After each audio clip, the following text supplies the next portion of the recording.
Barbara, it's delightful to be here. It's very good to meet you, really. Yeah, completely. And I want to thank you for agreeing to write the preface to the new edition of Unique Self. Well, I'm honored. Which is a big honor for us. Thank you. It feels like a soul root connection. Well, in reading it, there were so many passages I underlined and marked as something that I had deeply thought, but I love the way you put all the roots of these thoughts, particularly the Jewish roots, but all the cultures, and how you give it a complete vital sanction of reality that is necessary for the forward movement of humanity. Let's start there. A vital sanction of reality. Yeah. Right. We need that, yes. We do. We need that, yes. So maybe let's dive into our kind of respective dances around uniqueness as a way to start. All right. You know, because it's gotten so lost, uniqueness, in so many ways. So maybe I'll kind of start out with just a kind of very brief kind of sense of it, or you start. You know, ladies first. Go ahead. Go ahead. You sure? Yeah. Okay. But you'll interrupt me at any time. I will. Because we are homo interruptus. Okay. So I mean, the way I came to uniqueness, Barbara, was really three different ways. You know, one is to kind of take issue with the classical Enlightenment traditions, which are very important traditions. And the classical Enlightenment traditions, of course, live in every great tradition. But they've had little effect. And Enlightenment's the single most powerful idea that we have. Right? The notion that you actually awaken to your true nature, right? That you realize that you're not separate, that you're actually part of the seamless code of the universe, and that actually all of the power and the energy of reality, right, lives and incarnates in you, and that you can actually move beyond contraction, unnecessary suffering.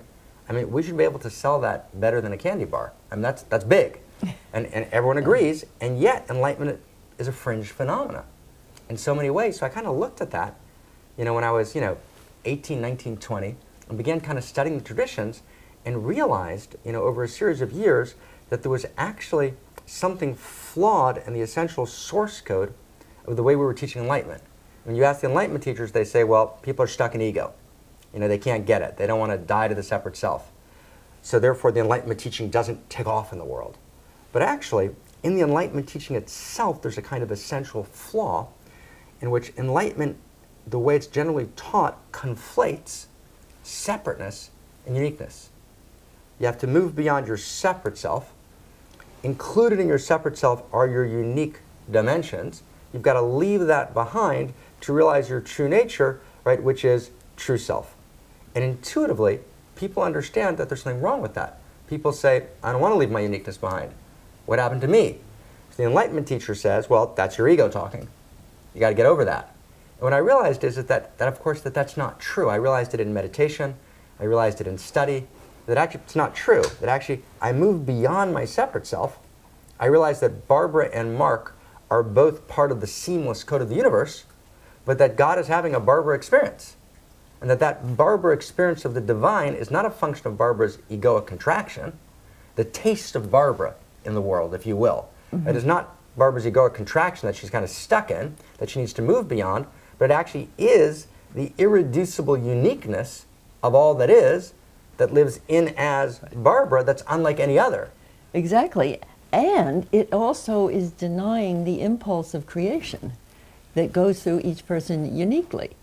I mean, not only are you losing the authentic, unique self, but you're losing the impulse of creation through that unique self, which we might say is needed by not only that self, but the rest of the world and the universe itself. I mean, absolutely.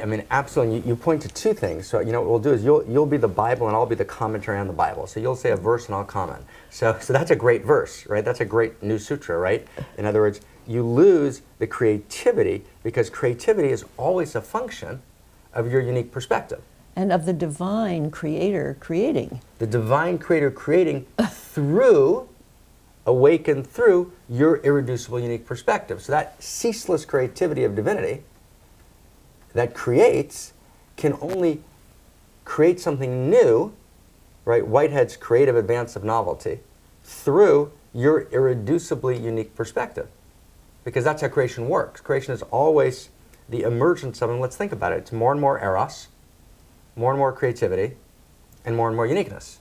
That's true, and I've added a word to it, which is more and more teleros. Teleros, beautiful. Right, so telos, eros. Yes, the erotic love of the more, purpose of the universal process of creation, when that incarnates as your essence, right, your uniqueness, you're really part of a universal impulse of creation, it seems to me. Right, right, which is exactly the paradox of uniqueness. That uniqueness doesn't cause separation. Uniqueness always is the currency of connection.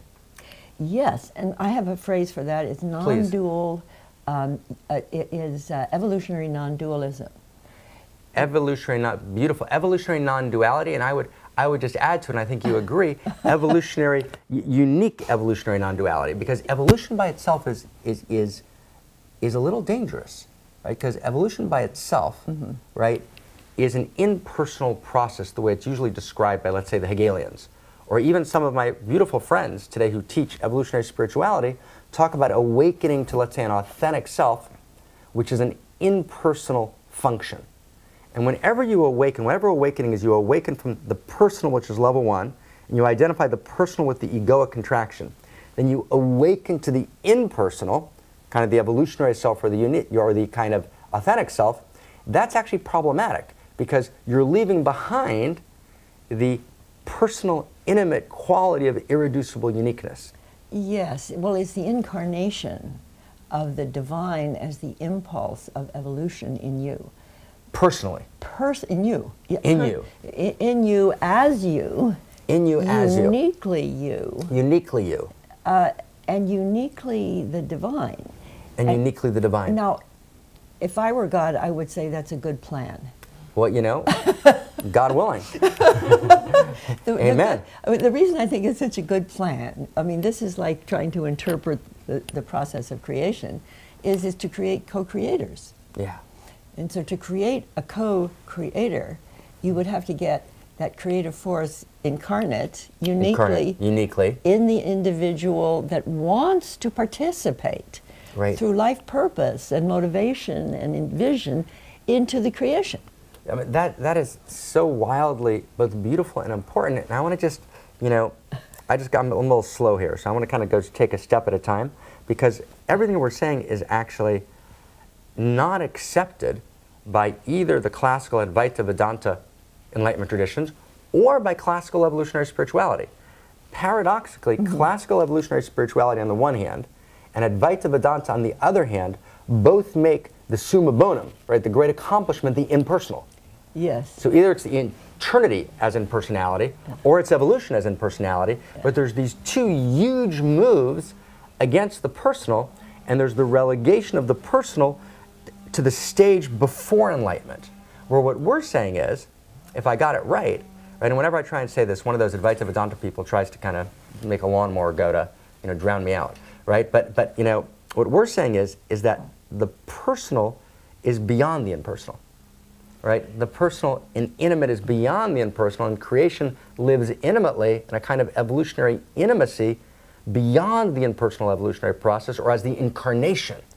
Yes, and I would think one of the great achievements of evolution so far is the personal incarnation of the divine. Right. That is yearning, whose heart's desire is more love, more creativity, and more joining with others to create, which I think of as co-creation. Co-creation. And so co-creation from procreation. Beautiful. The desire to join genes to have the babies. Procreate. Now the desire to join genius. Beautiful. To co-create, Beautiful. I believe from my own experience that co-creation has the passion in it that procreation has had when we had to reproduce maximum number of babies. For survival. For survival. Now procreation is more for pleasure and for joy and for intimacy, and it's wonderful. But if you really want to get where the true zeitgeist of passion is, it's in co-creation. Right. And you said, beautiful, and you said kind of the beginning of that gorgeous paragraph that actually evolution itself is what gave birth to this personal co-creator. Yes. That's actually an evolutionary accomplishment. So instead of evolution being about moving beyond the personal to the impersonal, evolution is about actually realizing the irreducible personal love intelligence co-creator as evolution's great accomplishment. When I was reading your book, Please. I thought evolution would be proud. Amen. The reason was that it had produced somebody who got it. Amen. Who got that impulse of evolution, which I think of as the core of a spiral for billions and billions of years. Right. When you think how long it took to take you or me or any of us, that I have in my evolutionary consciousness a consciousness of what it took to create any of us. Right. I think of the trillions of cells in here. And Right. I think of the eyes and how there was little glimmers of light somewhere, and the thumb and the ears and the thing. And then I thought, oh my God, this is a triumph. This is a triumph. And then when the triumph realizes it's a triumph and is ready to express the unique aspect of the triumph, that would be the fulfillment of evolution at this stage of life. That would be evolution realizing its full eros at this stage of life. Yeah. And essentially, it is, I mean, if we would try and bring together kind of procreation and co-creation, so procreation happens kind of at the level of the, physiosphere, at the level of, right, the physical flatland world. But actually, the way co-creation happens is when we actually let reality penetrate us. And we penetrate reality, so there's actually a kind of divine eros, a divine kind of intercourse, right, that happens, that creates when you actually love the moment open. You love it, and I have another nice word for that. Please. Is vocational arousal. Nice. Vocational arousal. Nice. So, nice, beautiful. Yes, I feel a Beautiful. little vocational arousal toward you. Nice. Honey, let's talk. Is my vocation Right. is to express the process of creation as clearly and well as I can. Right. Now, I've spent much longer years than you've been born seeking out Right. the few who are aroused by Right. their own evolutionary impulse. It actually is an arousal. It's an arousal. It's erotic And in then the you deepest need each platonic other sense. because what Right. you're wanting to create, you don't do all alone. That's right. You need to have the two or more, and there's joy in that. There's joy in that. I mean, yeah. I mean, there's enormous. I mean, what a unique self encounter, Yeah. right, is almost when two unique selves meet and realize that they each have a piece of each other's story, and that their story is not whole without that meeting, and then that story, that shared story, births something new It does. that didn't exist before. If you compare it to the sperm and the egg, it's an amazing thing. It is amazing. But right? nature really cares to get that sperm into that egg.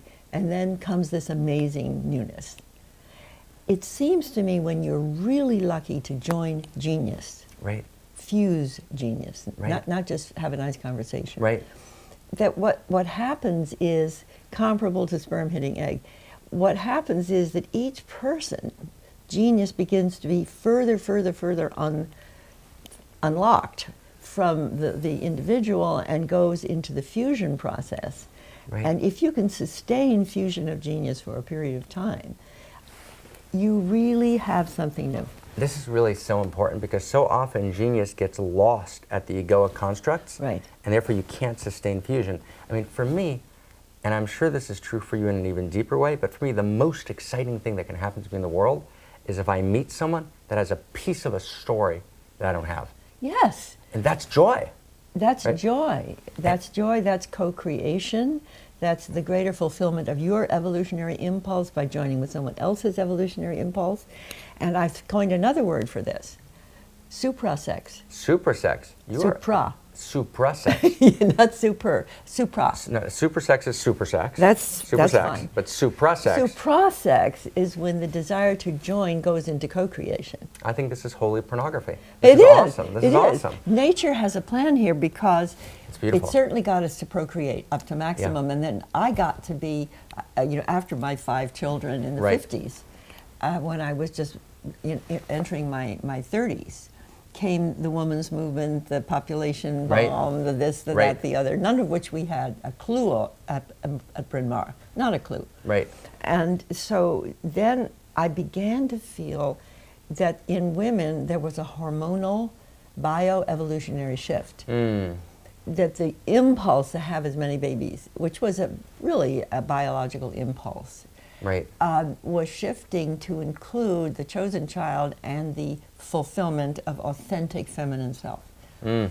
And when the authentic feminine self starts coming forward, it's a second motherhood. Beautiful. You know, it has the same passion as the first motherhood for the baby, but this is for that self that has not ever really appeared because we're in a new culture. It's an evolutionary emergent. It's a genuine evolutionary emergent. It's an archetype. The feminine co-creator is an archetype, I believe, because she's born when the noosphere is connecting humanity. Mm-hmm. She's born during the crisis of our birth of a universal species or our death through environmental collapse. She's born at the exact moment of the birth of the new culture. Right, right. And when she comes out of the closet, and the younger ones, but I have to say the women over 50 are my favorites. I got you. I understand. Me too. Of course, I'm 84, so I better. But the women over 50, I have another word for you. Regenopause. Nice. Nice. They actually are the egg. Nice. Nice. And there's a pause after menopause. I got it. I got it. In which the woman who falls in love with her own essence and is expressing it begins to have regenerate. Yeah. During that pause, the vitality of the women over 50, particularly, I mean, I'm a teacher on the Shift Network, and most of the people are women over 50.